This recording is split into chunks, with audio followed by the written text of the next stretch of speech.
Good morning to everyone. आज date है 19 अगस्त। आज के सभी मोस्ट इम्पॉर्टेंट करंट अफेयर के प्रश्न जो हमारे एग्जाम के लिए बहुत ज़्यादा महत्वपूर्ण होते हैं उन्हें हम इस वीडियो में कवर करेंगे। साथ ही साथ हम कुछ स्टैटिक जीके के भी प्रश्न को कवर करेंगे। वीडियो को अंत में हम देखेंगे क्या दो प्यारा सा क्विज जिसके उत्तर आपको कमेंट सेक्शन में बताने हैं और इसका उत्तर हम आपको अगले वीडियो में बताएंगे। अगर ये वीडियो आपको पसंद आए तो प्लीज़ वीडियो को लाइक करिएगा, शेयर करिएगा और कमेंट भी कर दीजिएगा। चैनल पे नए होंगे तो चैनल को सब्सक्राइब कर दीजिएगा। दोस्तों, जैसे कि डेली हम शुरुआत करते हैं अपनी वीडियो का प्यारे से लाइन या कोटेशन के साथ। तो आज का कोटेशन क्या है, वो है सक्सेस के बारे में। अगर आपको सक्सेस पाना है तो आपके अंदर क्या क्या होना चाहिए वो देखिए। Work hard. वर्क हार्ड मतलब आपको कठिन परिश्रम करना आना चाहिए। बट आज के टाइम में आप वर्क हार्ड की जगह वर्क स्मार्टली वर्क करना मतलब शुरू कर दीजिए, क्योंकि अगर आप वर्क स्मार्ट नहीं करेंगे तो फिर आप वर्क मतलब हार्ड वर्क करते रह जाओगे बट आपको बहुत लंबा टाइम लग जाएगा। इसलिए स्मार्ट वर्क करिए ताकि आप अपने गोल को किसी भी फील्ड में आपको उस गोल को आप जल्दी से अचीव कर लीजिए स्मार्ट वर्क करके। उसके बाद आपको क्या चाहिए, स्टे डिसिप्लिन। डिसिप्लिन आपको अंदर होना चाहिए, मतलब कि अगर कोई काम आप आज कर रहे हो ऐसा नहीं कि फिर 2 दिन ना किए फिर उसके बाद करने शुरू किए। अगर आप ऐसे करते चलोगे तो फिर ये डिसिप्लिन नहीं कहा जाएगा और इससे आप बार बार बीच में ब्रेक लोगे तो फिर आप कंसिस्टेंसी मेंटेन नहीं कर पाओगे। और किसी भी फील्ड में सक्सेस पाने के लिए आपको कंसिस्टेंसी बहुत ज़्यादा जरूरी होती है। इसलिए डिसिप्लिन होकर के आप उस फील्ड में लगे रहिए। उसके बाद अगला क्या है, एंड बी पेशेंस। आपके अंदर पेशेंस होना बहुत ज़रूरी है दोस्तों। अगर आपने हार्ड वर्क किया, स्मार्ट वर्क किया, आपने डिसिप्लिन भी मतलब फॉलो किया पूरा अच्छे से, बट अगर आपके अंदर पेशेंस नहीं है, क्योंकि अगर आप किसी लाइन में हो और एक दो बार फेल हो गए तो फिर आपका धैर्य मतलब आपका मनोबल टूट जाता है। तो उसी टाइम में आपको चाहिए कि आपके अंदर पेशेंस हो, धैर्य हो कि नहीं मेरे से ये चीज़ हो जाएगा, और सेल्फ बिलीव हो। तो योर टाइम विल कम, तो आपका समय आ जाएगा। तो यहाँ पे क्या कह रहा है, सक्सेस पाना है तो आपको हार्ड वर्क आना चाहिए, डिसिप्लिन होना चाहिए और पेशेंस होना चाहिए। जिसमें से सबसे ज़्यादा इंपॉर्टेंट जरूरी क्या है, पेशेंस। पेशेंस बहुत ज़्यादा जरूरी होता है। ओके, चलिए अब चलते हैं अपने वीडियो की शुरुआत करते हैं। आज का पहला मोस्ट इंपॉर्टेंट करंट अफेयर का क्या है प्रश्न, बैडमिंटन जूनियर चैंपियनशिप 2024 का आयोजन किस देश में किया जाएगा। किसका, बैडमिंटन जूनियर चैंपियनशिप 2024 का। ये सामने आपके ऑप्शन है, सही उत्तर क्या है इसमें से, सही उत्तर है बी, चीन में। दोस्तों याद रहे कहाँ पे होगा ये, चीन में होगा। क्या चीज़, बैडमिंटन जूनियर चैंपियनशिप 2024 का। आगे चलते हैं, ये देखिए अगला क्या है, पेरिस पेरिस पैरालंपिक 2024 के उद्घाटन समारोह के भारत के ध्वजवाहक होंगे। दोस्तों अभी तो हमारा ओलंपिक समाप्त हुआ है, अब शुरू हुआ है पैरालंपिक। पैरालंपिक में वो लोग भाग लेते हैं जो किसी न किसी प्रकार के डिसेबल होते हैं। मतलब या तो पैर नहीं होंगे, हाथ नहीं होंगे, आँख नहीं होगा, कान नहीं होगा, कुछ ना कुछ डिसेबिलिटी होती है उनके अंदर, तो वो लोग भाग लेते हैं किसमें, पैरालंपिक में भाग लेते हैं ऐसे प्लेयर। तो इसमें जो है ध्वजवाहक भारत के कौन होंगे, सुमित अंतिल, या फिर यहाँ पे दोस्तों मिसप्रिंट हो गया है, जाधव। इनका नाम क्या है, ये है भाग्यश्री जाधव। सुमित अंतिल, भाग्यश्री जाधव, दोनों या फिर इनमें से कोई नहीं। सही उत्तर क्या होगा इसमें, सही उत्तर है दोनों। ये दोनों लोग हमारे भारत के ध्वजवाहक होंगे पेरिस पैरालंपिक 2024 के। सुमित अंतिल जी, इनका संबंध किससे है, इनका संबंध है भाला फेंक से। किससे है, भाला फेंक से, यानी कि जियोलिन से। और ये जो है जाधव जी, इनका संबंध है, ये फोटो देखिए, इनका संबंध है, ये देखिए बॉल फेंकने का। बॉल जो होता है ना, उसको फेंकने का भी एक गेम होता है जिसको हम लोग बोलते हैं गोला फेंक। तो इनका संबंध गोला फेंक से है। किनका, जाधव जी का, जिनका पूरा नाम क्या है, भाग्यश्री जाधव, भाग्यश्री जाधव। तो आप इसको ध्यान रखिएगा, ये दोनों लोग हमारे भारत के ध्वजवाहक होंगे पेरिस पैरालंपिक 2024 में।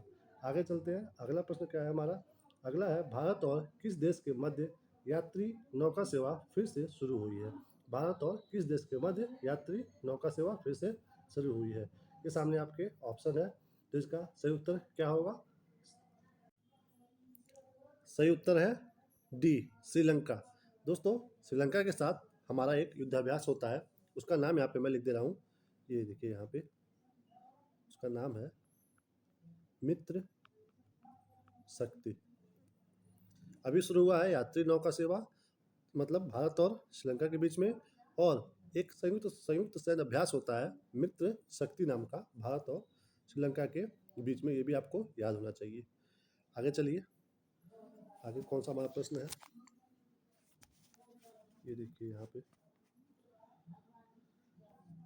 नेपाली भाषा, साहित्य, संस्कृति और दर्शन पर शोध करने के लिए नेपाल अकादमी और किस भारतीय विश्वविद्यालय के बीच समझौता हुआ है। यानी कि नेपाली भाषा, साहित्य, संस्कृति और दर्शन पे नेपाल अकादमी और भारत के किस विश्वविद्यालय के बीच में समझौता हुआ है, ये आपको बताना है। ये आपके सामने ऑप्शन है। सही उत्तर क्या है? सही उत्तर है बी, बनारस हिंदू विश्वविद्यालय, यानी कि BHU। BHU ये दोस्तों हमारे भारत की एक one of the oldest university है ये BHU। इसकी स्थापना कब हुई थी? ये हुई थी 1916 में हुई थी, 1916 में। और इसकी स्थापना किनके द्वारा की गई थी? ये की गई थी ट्रिपल M, मतलब कि मदन मोहन मालवीय, मदन मोहन मालवीय जी के द्वारा इसकी स्थापना की गई थी 1916 में। ठीक है दोस्तों, याद रहे बनारस हिंदू विश्वविद्यालय। आगे चलिए, अगला प्रश्न कौन सा है आज का? ड्यूटी के दौरान किसी भी हेल्थ केयर वर्कर के साथ हिंसा होने पर कितने घंटे के भीतर संबंधित संस्थान प्रमुख को FIR दर्ज करवानी होगी? दोस्तों अभी कोलकाता में जो ये हवानियत वाला जो अभी किस्सा सामने आया है, उसके बाद से ही ऐसे क्वेश्चन हमारे एग्जाम के लिए इम्पोर्टेंट हो सकते हैं। तो सही ऑप्शन क्या है इसमें से? सही उत्तर है बी, 6 घंटे। 6 घंटे के भीतर उस संस्था के प्रमुख जो होंगे उनके द्वारा FIR दर्ज करानी होगी, 6 घंटे के अंदर। आगे चलते हैं, अगला प्रश्न क्या है हमारा, ये देखिए, 17वें नेशनल फिल्म अवार्ड में बेस्ट हिंदी फिल्म का खिताब किस फिल्म को मिला है? दोस्तों ऐसा क्वेश्चन आता है एग्जाम में तो आपको बहुत ही सावधानी से पढ़ना है। क्या सावधानी होना चाहिए? यहाँ पे देखिए क्या पूछा है, बेस्ट हिंदी फिल्म। ये सामने आपके ऑप्शन है, देखिए सही उत्तर क्या है इसका? सही उत्तर है ए, गुलमोहर। बट यदि आप एग्जाम में कीप काम नहीं रहोगे और जल्दीबाजी में ऐसे क्वेश्चन अगर आपको आते होंगे तो आप गलती कर सकते हो, आप अट्टम पे लगा सकते हो। क्योंकि अट्टम जो है वो बेस्ट हिंदी फिल्म मतलब बेस्ट फिल्म बनी है ये अट्टम मूवी, और बेस्ट हिंदी फिल्म बीच में हिंदी आ गया है तो गुलमोहर हो गया है। बेस्ट फिल्म कौन सा हुआ है? अट्टम, और बेस्ट हिंदी फिल्म हुई है गुलमोहर। तो ये अंतर आपको पता होना चाहिए। चलिए चलते हैं अगले प्रश्न पे। इसरो ने अगस्त 2024 को SSLV से किस सैटेलाइट को लॉन्च किया है? इसरो ने SSLV से किस सैटेलाइट को लॉन्च किया है? तो सही उत्तर क्या है? सही उत्तर है सी, EOS-08। EOS मतलब EOS, E मतलब अर्थ, O मतलब ऑब्जर्वेशन, S मतलब सैटेलाइट, अर्थ ऑब्जर्वेशन सैटेलाइट। इसका काम क्या है दोस्तों? ये हमारे पृथ्वी से जाएगा 475 किलोमीटर की हाइट पे, और वहीं पे ये चक्कर लगाएगा। और इसका काम क्या होगा? इसका काम होगा दोस्तों आपदा या फिर कोई भी ऐसा पर्यावरण से संबंधित जो मतलब सूचनाएं होंगी उन्हें ये हमें डिटेल में बताएगा। कौन? EOS-08। ये इसरो के द्वारा लॉन्च किया गया, यहाँ पे लिखता हूँ मैं, माइक्रो सैटेलाइट है ये माइक्रो सैटेलाइट है इसरो के द्वारा जो डेवलप किया गया है। क्या नाम है उसका? याद रखिएगा, EOS-08। EOS-08। आगे चलते हैं, अगला प्रश्न क्या है हमारा? अगला प्रश्न है, किस राज्य ने सरकारी और निजी कर्मचारियों के लिए एक दिन का माहवारी अवकाश यानी कि पीरियड लीव घोषित किया है? तो ये सामने आपके ऑप्शन है। सही उत्तर क्या है इसमें से? सही उत्तर है सी, ओडिशा। ओडिशा राज्य सरकार द्वारा ये डिसाइड किया गया है कि एक दिन का माहवारी यानी कि जिसको पीरियड लीव बोलते हैं वो मिलेगा। उड़ीसा राज्य सरकार के द्वारा ये मतलब ये घोषित किया गया है। दोस्तों ये मैं अब क्या बताऊँ, ये पीरियड जो लीव है ये मतलब पूरे भारत में ये चीज़ लागू होना चाहिए, एक दिन का खास करके। क्योंकि जो इसके बारे में लोग ज़्यादा बात नहीं करते, बल्कि हमें इस बारे में बात करना चाहिए। जब ये पीरियड आता है महिलाओं को, तो जो फर्स्ट डेट होता है, महिलाओं को पीरियड लगभग 4 से 6 या फिर 7-8 दिन तक होता है कुछ लोगों का, बट 4 से 6 होता है एवरेज। तो इसमें क्या होता है, जो पहला दिन जो होता है इसमें दोस्तों पेन बहुत ज़्यादा होता है। तो ऐसा इसलिए भी सरकार किया होगा एक दिन के लिए, क्योंकि जो फर्स्ट डे है उस दिन महिलाएं अवकाश आसानी से लेकर के वो घर पे आराम कर सकें। तो ओडिशा के द्वारा ये डिसीजन लिया गया है। दोस्तों समाज के लिए मैं आपको एक बात बता दूं, अगर आप अपनी सोसाइटी में रह रहे हो और अगर आप ये देखते हो कि जिस महिला को पीरियड आया रहता है उसको हम लोग अपने सोसाइटी में जो किचन के काम से, पूजा के मतलब पूजा वाले जगहों से दूर रखते हैं। तो दोस्तों मेरा ऐसा मानना है कि आपको इन सब चीज़ों से दूर होना चाहिए। मतलब आपको एक नया सोच लेकर के आना चाहिए कि जब एक महिला पीरियड में हो तो उसे आप एक एज ए एक देवी के रूप में पूजो। ऐसा क्यों? ऐसा क्यों कि उसको देवी माना जाए उस समय? क्योंकि अगर एक महिला को पीरियड आता है तो वो ऐसा माना जाता है कि वो माँ बनने के लिए मतलब बेस्ट है, वो माँ बनने के लायक है वो। तो अगर एक बच्ची जो माँ बनने के लायक है और वो मतलब एक नया परिवार को जन्म दे सकती है, तो फिर उसे as a Lakshmi, as a goddess, as a devi पूजना चाहिए हमें। तो इस हिसाब से हमें उसे अपवित्र न मानते हुए सबसे पवित्र इस उस समय हमें मानना चाहिए। तो अगर आपका जब समय आए, आपके अंडर में अगर कोई फैमिली ग्रो करे, तो प्लीज़ आप अपने परिवार में ऐसी शिक्षाएं ज़रूर दें। चलिए चलते हैं अगले प्रश्न पे। परमाणु हथियारों की होड़ रोकने के लिए अमेरिका रूस के बीच हुई न्यू स्टार्ट ट्रीटी कब खत्म हो रही है? अमेरिका और रूस के बीच की बात है, न्यू स्टार्ट ट्रीटी की बात हो रही है। तो ये कब खत्म हो रही है, ये सामने आपके ऑप्शन है। सही उत्तर क्या होगा? सही उत्तर है ए, 2026 में। 2026 में अमेरिका रूस के बीच में जो है न्यू स्टार्ट ट्रीटी ये खत्म हो रही है। दोस्तों यहाँ से आपके एग्जाम में क्वेश्चन ऐसे भी आ सकता है कि न्यू स्टार्ट ट्रीटी ये किस चीज़ से रिलेटेड है, मतलब किस फील्ड से संबंधित है? तो ये है परमाणु हथियारों से संबंधित है। या फिर एग्जाम में ऐसा आ सकता है कि न्यू स्टार्ट ट्रीटी अमेरिका और किन देश के बीच में है? तो ध्यान रहे अमेरिका और रूस के बीच में है न्यू स्टार्ट ट्रीटी। ओके, 2026 में जो खत्म होने वाली है। चलते हैं अपने अगले प्रश्न पे। अगला प्रश्न कौन सा हमारा? पीएम नरेंद्र मोदी 78वें स्वतंत्रता दिवस पर लाल किले की प्राचीर से किस सिविल कोड की बात की है? ये देखिए आपके सामने ऑप्शन है। सही उत्तर क्या होगा? सी, सेकुलर सिविल कोड। ये सेकुलर सिविल कोड है क्या दोस्तों? सेकुलर मतलब होता है, यहाँ पे देखिए, धर्म निरपेक्ष। धर्मनिरपेक्ष मतलब दोस्तों कि किसी भी एक धर्म का पक्ष नहीं लेने वाला, सभी धर्मों को बराबर नज़र से देखने वाला। तो सेक्युलर सिविल कोड की बात की गई है हमारे प्रधानमंत्री मोदी जी के द्वारा। तो ये चीज़ ध्यान रखिएगा। आगे देखिए, ये क्या है? Uniform civil code. Uniform civil code, इसका मतलब ये होता है कि देश के सभी जन मतलब जो भी नागरिक है देश के, उनके ऊपर यूनिफॉर्म मतलब समान नागरिक संहिता, उन पे उनके ऊपर कोई भी जैसे अपराध हो या फिर कोई भी एक जैसे कि होता है ना कि मतलब कोई भी एक एग्जांपल मैं क्या बताऊँ आपको, शादी मान लीजिए, जैसे शादी करना, हिंदू लोगों में क्या है, आप एक शादी कर सकते हो। मुस्लिम लोगों में ऐसा कोई बाध्यता नहीं है उनके लॉ के हिसाब से। तो इसी को ध्यान में रखते हुए मतलब ऐसी बातों को ध्यान में रखते हुए ये नियम लाया जाएगा जिसको बोला जाएगा यूनिफॉर्म सिविल कोड। ये अगर लागू हो जाता है तो हिंदू हो, मुस्लिम हो, सिख हो, ईसाई हो, सब पे एक समान नियम लागू होगा कि एज एग्जाम्पल बता रहा हूँ मैं कि आपको एक ही शादी करनी है। तो जब ये नियम लागू होगा यूनिफॉर्म सिविल कोड, तो समान नागरिक संहिता सब पे एक बराबर कानून लगेगा। ये हमारे अनुच्छेद में भी है, मतलब संविधान में भी है। इसमें है अनुच्छेद अनुच्छेद 44 जो है उसमें यह है यूनिफॉर्म सिविल कोड, जो कि हमारे डीपीएसपी यानी कि राज्य के नीति निर्देशक तत्व में पाया जाता है। चलिए आगे चलते हैं। यहाँ पे हमारा आज का करंट अफेयर का क्वेश्चन समाप्त हुआ। अब हम चलते हैं अपने स्टैटिक जीके के प्रश्न पे, जो कि हमारी आगामी परीक्षा के लिए बहुत ही मोस्ट इम्पोर्टेंट प्रश्न बनते हैं। इसमें दोस्तों पहला प्रश्न क्या है? सैंधव सभ्यता में कुल कितने महाजनपद थे? नहीं दोस्तों, ये देखिए सैंधव सभ्यता, ये थोड़ा सा यहाँ पे प्रश्न ही गलत हो गया है।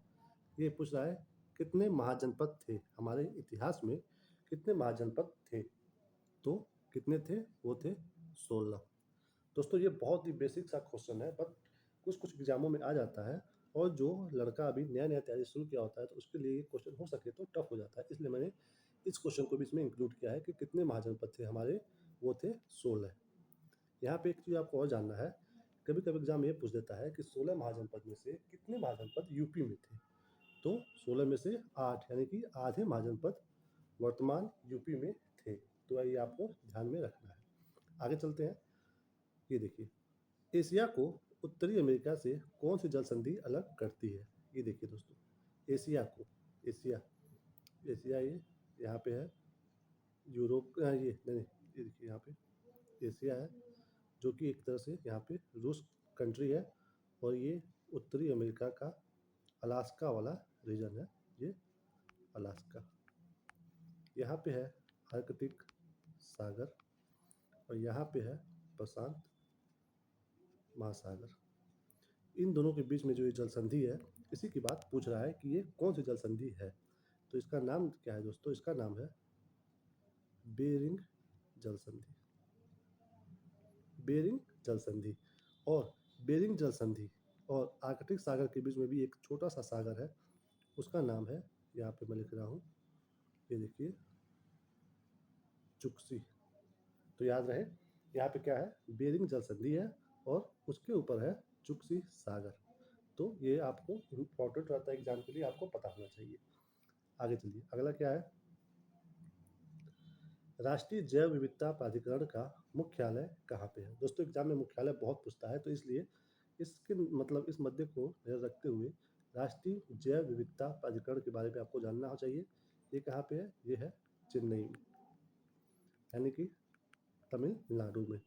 तमिलनाडु में है, चेन्नई में राष्ट्रीय जैव विविधता प्राधिकरण। यहाँ पे स्थापना इसकी हुई थी 2003 में। कब हुई थी? 2003 में हुई थी।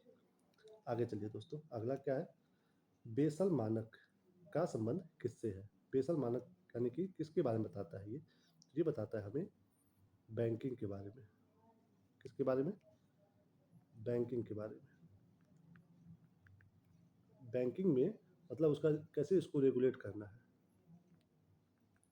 बैंकिंग को कैसे रेगुलेट करना है कि आपका मतलब अगर न्यूनतम पूंजी इतना बैंक में हो, तब आप अपना कोई भी उधारी या फिर लोन दिया करिए। और हमारा अगर एनपीए हो जाता है तो उसको कैसे मैनेज करना है। एनपीए मतलब नॉन परफॉर्मिंग एसेट्स, मतलब कि अगर आपके बैंक से कोई लोन लेके चला गया और उसको भरपाई नहीं कर रहा है, तो फिर उस लोन को कैसे मैनेज करना है, क्या करना है, ये सब बातें बताता है हमें कौन? बेसल मानक। तो याद रहे किससे संबंधित है ये?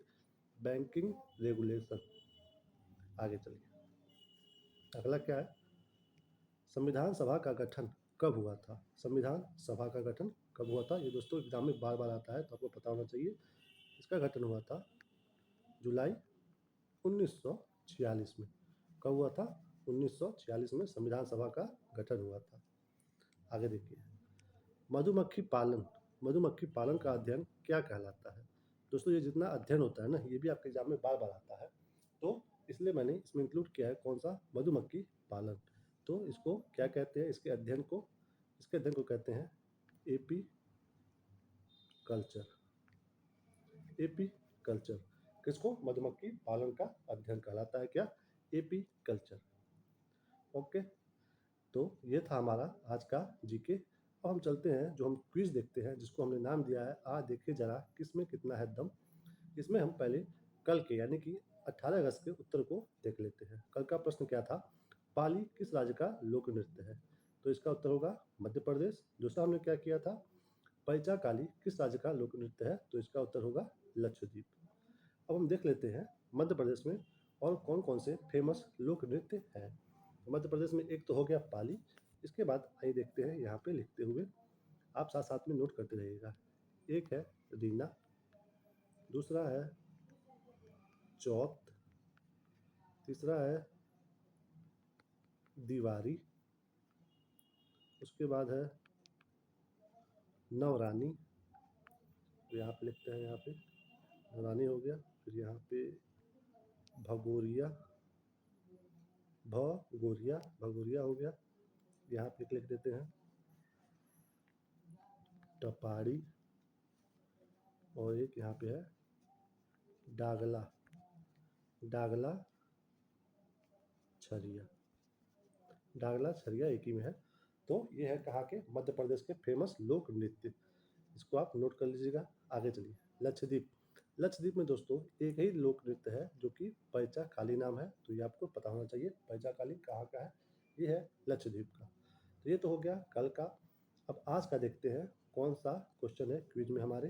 दोस्तों अभी तो हमारा लोक नृत्य चल रहा है, इसके बाद हम अगला टॉपिक पिक करेंगे, बट अभी हम अच्छे से लोक नृत्य को देख रहे हैं। तो इसमें क्या है, पहला क्विज, बुइया किस राज्य का लोक नृत्य है। दूसरा क्या है, नटराज किस राज्य का लोक नृत्य है। इसके उत्तर आपको कमेंट सेक्शन में करके उत्तर देने हैं। इसके उत्तर हम आपको अगले वीडियो में डिटेल से बताएंगे। दोस्तों इस वीडियो को हम यहीं पे समाप्त करते हैं। Thank you for watching. ये वीडियो अगर आपको पसंद आई हो तो प्लीज़ वीडियो को लाइक करिए, शेयर करिए और कमेंट करिए, और अगर चैनल पर नए हो तो प्लीज़ चैनल को सब्सक्राइब करिए। अपना ख्याल रखिए, मुस्कुराते रहिए। मिलते हैं आपको अगले वीडियो में, तब तक के लिए अपना ख्याल रखिए, तैयारी में लगे रहिए। जय हिंद, जय भारत, जय माता दी।